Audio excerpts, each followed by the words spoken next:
In today's video, I'm going to teach you how to fix the Studio Ghibli filter not working on Chatgpt in just 5 minutes. If you're a fan of Studio Ghibli's unique and enchanting aesthetic, you might be looking to replicate this style using AI-generated imagery.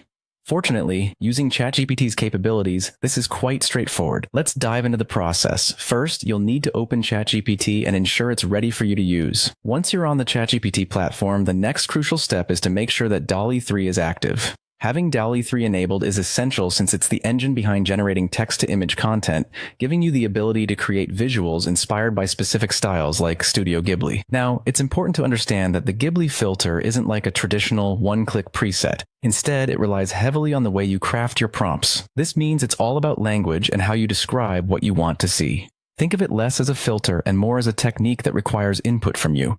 Next, when you're creating a prompt, be sure to use a full descriptive approach.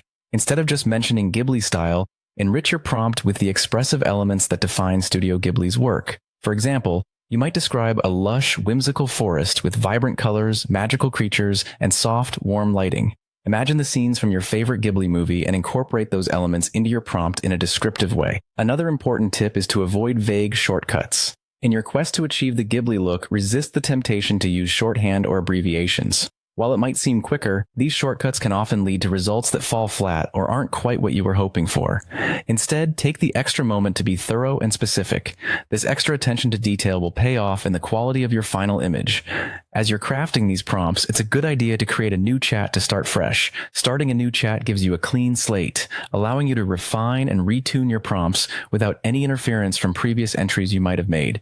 It's all about precision and clarity. Finally, once you've set up a good prompt in your new chat, go ahead and regenerate the image. This process gives ChatGPT the green light to take your carefully crafted words and transform them into a stunning visual interpretation, hopefully aligning with that cherished Studio Ghibli style. By carefully following these steps, you should have a beautiful Ghibli-inspired image. Remember, practice makes perfect, and with each attempt, you'll get more skilled at honing in on that enchanting Studio Ghibli magic. Enjoy your creative journey, and I'll see you in the next video.